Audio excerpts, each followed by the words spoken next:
अरे, ये सियार कैसे बातें कर रहा है? आखिर ऐसे कैसे हो सकता है? कहीं ये सियार सच तो नहीं बोल रहा? मुझे चलकर देखना चाहिए। नंदिनी आधी रात में ही लालटेन लेकर जंगल की तरफ निकल पड़ती है। अरे, ये नंदिनी इतनी रात्रि में कहाँ जा रही है? मुझे इसका पीछा करके देखना चाहिए।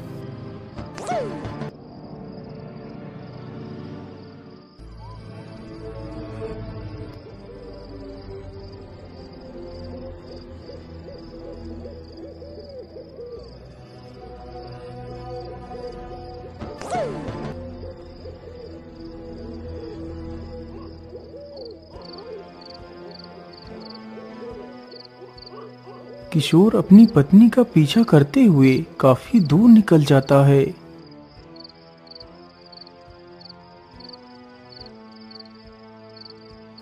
अरे, ये तो रुकने का नाम ही नहीं ले रही। आखिर ये जा कहाँ रही है? नंदिनी चलते चलते एक नदी के पास जाकर रुक जाती है। वहीं पर एक सियार बैठा हुआ था। अरे ओ सियार, तुम क्या बोल रहे थे? ओह, मैं कह रहा था कि आज इस नदी में एक लाश बहती हुई आ रही है। उस लाश के दाहिने पैर में 2 कीमती रत्न छुपे हैं। यदि कोई भी व्यक्ति मेरी इस बात को सुन और समझ रहा हो तो वो उस लाश को नदी से निकालकर उन दोनों रत्नों को खुद ले ले और मुझे उस लाश को दे दे ताकि मैं उस लाश का मांस खाऊं। लेकिन सियार, वह लाश तो कहीं दिखाई ही नहीं दे रही है। अपनी पत्नी को सियार के साथ बातचीत करते देख किशोर सोच में पड़ जाता है। अरे, ये कैसी स्त्री है? ये तो एक सियार से बात कर रही है। कहीं ये कोई डाइन तो नहीं? अरे जरा उधर देखो, लाश उधर से बहती हुई आ रही है। नंदिनी ने जैसे ही उस ओर को देखा तो एक लाश बहती हुई आ रही थी।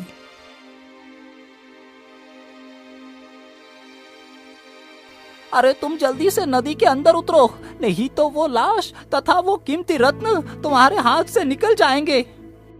ये बात सुनते ही नंदिनी पानी में उतर जाती है और वह जल्दी ही लाश को पानी से बाहर खींचकर ले आती है।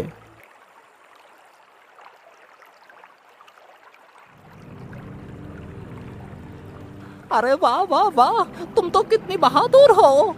मैंने तुम्हारे लिए लाश को बाहर निकाल दिया। अब तुम मुझे उन कीमती रत्नों को इसकी टांग से निकाल कर दो। अरे नहीं नहीं, मैं उन रत्नों को नहीं निकाल सकता। यदि मैंने अपनी पापी मुंह से उन रत्नों को स्पर्श किया तो वो दोनों रत्न गायब हो जाएंगे। इसीलिए उन रत्नों को तुम्हें खुद ही निकालना होगा। लेकिन मैं कैसे निकाल सकती हूँ? मेरे पास तो कोई खंजर भी नहीं है। वैसे मेरे हिसाब से यदि तुम्हारे पास कोई खंजर नहीं है तो तुम अपने दांतों से ही इस लाश की चमड़ी को फाड़ कर उन दोनों रत्नों को बाहर निकाल लो। अरे राम राम राम, मैं अपने मुंह से इस लाश को कैसे काट सकती हूँ? अरे बेटी, तुम ज्यादा विचार ना करो, जैसा मैं कहता हूँ वैसा ही करो। सियार की यह बात सुनकर नंदिनी ज्यादा कुछ नहीं सोचती। वह अपने मुंह से ही उस लाश की टांग की चमड़ी को काटने लगती है। उधर यह सारा दृश्य देखकर तो किशोर के होश ही उड़ जाते हैं। अरे बाप रे बाप, जैसा मैंने सोचा था ये तो बिल्कुल वैसा ही हुआ। ये तो एक डाइन है। ये तो इंसान का मांस खा रही है। अरे भाग ले बेटा किशोर, नहीं तो ये डाइन तेरा भी नाश्ता कर लेगी।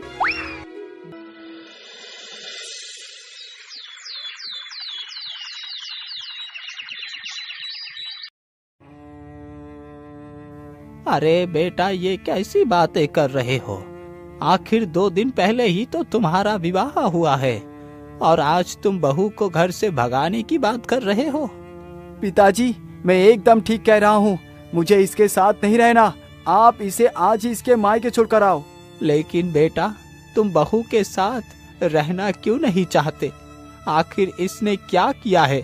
क्योंकि पिताजी, आपकी बहू कोई इंसान नहीं बल्कि एक डाइन है जो इंसान का मांस नोच नोच कर खाती है। अरे बेटा, तुम ये कैसी बातें कर रहे हो? क्या तुम्हारा दिमाग तो ठीक है? हाँ पिताजी, मैं एकदम ठीक कह रहा हूँ। मैंने अपनी आंखों से इसे नदी पर एक इंसान का मांस खाते हुए देखा है। अरे आप ये कैसे बातें कर रहे हैं? मैं आपको बताती हूँ कि मैं वहाँ पर क्या करने गई थी। मुझे कुछ भी बताने की आवश्यकता नहीं है दुष्ट डायन।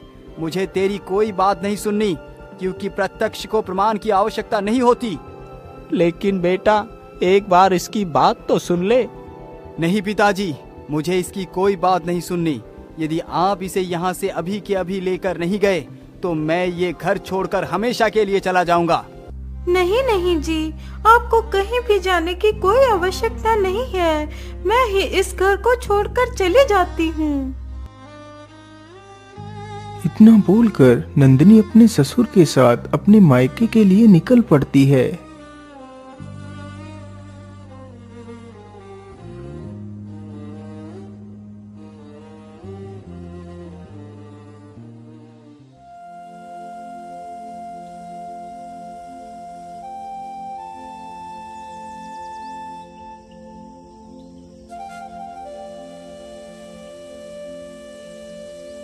वह दोनों चलते चलते काफी दूर निकल जाते हैं। पैदल चलने की वजह से रामलाल तो थक जाता है। अरे बेटी, मेरे पैर तो इससे आगे बढ़ना ही नहीं चाह रहे हैं। अब तो मैं पूरी तरह थक चुका हूँ। हम ऐसा करते हैं, थोड़ी देर उस पेड़ के नीचे चलकर आराम कर लेते हैं, फिर आगे का सफर तय करेंगे। ठीक है पिताजी, जैसा आप उचित समझे। इतना सोचकर वह दोनों पेड़ के पास जाते हैं। रामलाल तो थकान से चूर था। वह पेड़ के नीचे लेटते ही सो गया। उसी पेड़ के ऊपर एक कौवा रहता था। अरे आप लोग इस पेड़ के नीचे ना सोइए, नहीं तो अच्छा नहीं होगा। यदि आप लोग मेरी बात को समझ पा रहे हैं तो यहाँ से तुरंत चले जाइए। अरे कौवे, मैं तुम्हारी भाषा समझती हूँ। आखिर तुम हमें इस पेड़ के नीचे से क्यों भगा रहे हो? मैं तुम्हें इस पेड़ के नीचे से इसलिए भगा रहा हूँ क्योंकि इस पेड़ के नीचे काल रहता है। लेकिन कैसा काल? मैं कुछ समझी नहीं। आखिर तुम क्या कहना चाहते हो? अरे मैं यही कहना चाहता हूँ कि इस पेड़ के नीचे तुम उस बिल को तो देख ही रहे हो। हाँ हाँ कौवे, मैं उस बिल को देख सकती हूँ। आखिर क्या है उस बिल में? इस बिल में एक जहरीला सर्प रहता है। इस वृक्ष के नीचे रुकने वाले सभी राहगीरों को वो डस लेता है और उनकी आंखें निकाल कर खा जाता है तथा उनका सारा धन खजाना लूटकर अपने बिल के अंदर डाल देता है। उस दुष्ट ने मेरे भी नन्हे नन्हे बच्चे को मारकर खा लिया। मैंने कसम खाई है कि जब तक उस दुष्ट को खत्म नहीं कर लूंगा तब तक इस पेड़ को छोड़कर कहीं भी नहीं जाऊंगा। हे कौवे, मुझे ये सूचना बताने के लिए तुम्हारा बहुत बहुत धन्यवाद। वैसे मैंने आपको उस दुष्ट के बारे में सचेत कर दिया। यदि आप बुरा ना माने तो क्या आप मेरी सहायता कर सकती? हाँ हाँ बोलिए कौवे, मैं तुम्हारी क्या सहायता कर सकती हूँ? मैं आपसे बस इतनी सहायता चाहता हूँ कि तुम उस सर्प को खत्म करने में मेरी मदद करो। तुम उस सर्प को मारकर यही डाल देना, उसे मैं खा लूंगा, तभी जाकर मेरा बदला पूरा होगा और तुम उसके बिल में से सारा धन निकाल कर ले जाना। अरे नहीं काग, ये नहीं हो सकता। लेकिन ऐसा क्यों नहीं हो सकता? कौवे, मैं तुम्हें क्या बताऊं? सियार रटे तो यह गति भई, अब तुम न रटो निगोड़े काग। अरे बेटी, तुम ये क्या बोल रही हो? आखिर ये कौवा तुमसे क्या बोल रहा है? अरे कुछ नहीं पिताजी, आप इस कौवे की बात छोड़िए। चलिए अब हमें यहाँ से निकलना चाहिए। नहीं पुत्री, पहले तुम मुझे सच्चाई बताओ कि आखिर ये कौवा तुमसे क्या कह रहा है और तुमने ये क्यों बोला? सियार रटे तो ये गति भाई, अब तुम न रटो निगोड़े काक, इसका क्या मतलब है? पिताजी, मैं इन पशु पक्षियों की भाषा को बोल और समझ सकती हूँ। सियार रटे तो ये गति भई का मतलब है कि मैं अपने कमरे में लेटी हुई थी। आपके पुत्र तो सो रहे थे, लेकिन मुझे नींद नहीं आ रही थी। तभी एक सियार की आवाज आई कि नदी में एक लाश बहती हुई आ रही है। जिसके दाहिने पैर में 2 रत्न छिपे हुए हैं। यदि कोई व्यक्ति मेरी इस बात को समझ रहा है तो वह नदी के किनारे पर आ जाए। यह सुन के मैं जल्दी जल्दी नदी के पास जा पहुंची। इसके बाद क्या हुआ पुत्री? पिताजी, मैं नदी पर तो पहुंच गई थी, लेकिन कोई खंजर नहीं ले जा पाई, जिसकी वजह से मैं अपने दांतों से ही उस लाश की टांग को फाड़कर उन दोनों रत्नों को निकाल कर ले आई। लेकिन यह सब कुछ करते हुए मुझे आपके बेटे ने छिपकर देख लिया। उन्हें लगा कि मैं एक डायन हूँ जो इंसान का मांस खाती है। उस सियार के चक्कर में पड़कर ही तो मेरी ये दुर्दशा हुई है कि मुझे अपने घर से ही निकाल दिया गया। यदि तुम उन रत्नों को निकाल कर लाई हो तो वो दोनों रत्न कहाँ है? पिताजी, यह देखिए, यही है वो दोनों रत्न। दोनों रत्नों को देखकर तो रामलाल की आंखें फटी की फटी रह जाती हैं। लेकिन पुत्री, तुमने ये बात किशोर को क्यों नहीं बताई? लेकिन कैसे बताती? उन्होंने मेरी कोई बात सुनी ही नहीं, तो मैं क्या करती? कोई बात नहीं पुत्री, तुम दुखी ना हो। लेकिन इस कौवे ने तुमसे क्या बताया?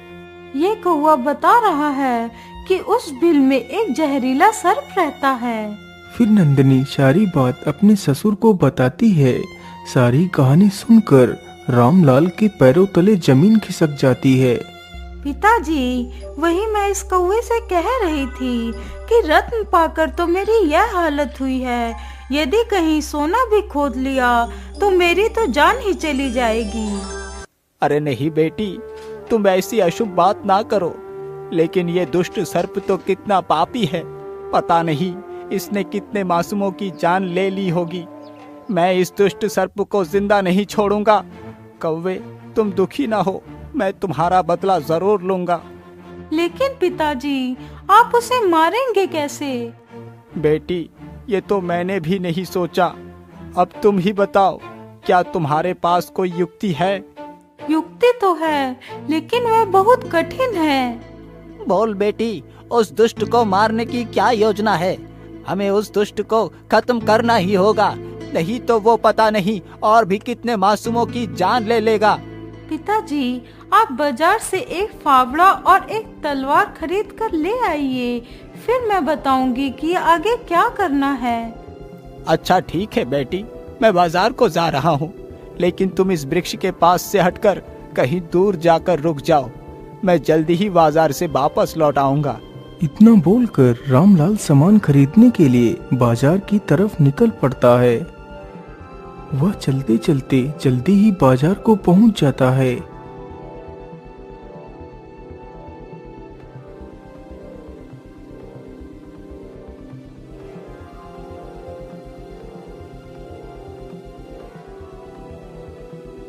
अरे लोहार भाई, आप मुझे एक फावड़ा तथा एक तलवार दे दीजिए। लोहार तुरंत ही एक तलवार तथा एक फावड़ा दे देता है। तलवार और फावड़ा लेकर रामलाल तुरंत ही वापस चल पड़ता है।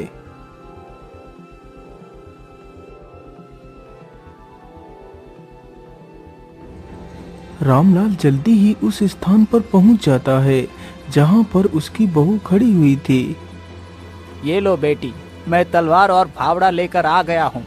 पिताजी, आप फावड़े को उधर दूर रख दीजिए और तलवार लेकर उस पेड़ के पीछे छिप जाइए। मैं इसी पेड़ के नीचे सोने का नाटक करूंगी। जैसे ही वह सर्प मुझ पर हमला करने के लिए आएगा, तभी आप उस पर हमला कर देना, जिससे वह सर्प मारा जाएगा।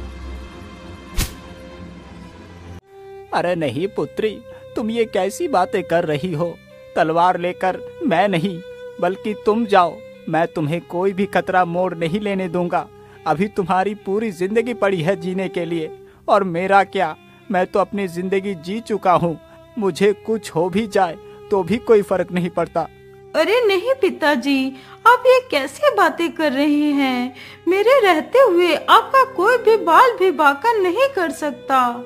इतना बोलकर नंदिनी तलवार लेकर पेड़ के पीछे छिप जाती है और रामलाल चुपचाप वहीं पेड़ के नीचे लेट जाता है और सोने का नाटक करता है। कुछ देर गुजरने के बाद वह सर्प पेड़ की तरफ ही बढ़ता हुआ चला आ रहा था। अरे वाह वाह वाह, आज फिर से एक नया शिकार मेरी प्रतीक्षा कर रहा है। सर्प जैसे ही रामलाल के करीब आता है तभी पीछे से नंदिनी तलवार से उस सर्प के 2 टुकड़े कर देती है। यह देखकर कौवा बड़ा खुश हो जाता है।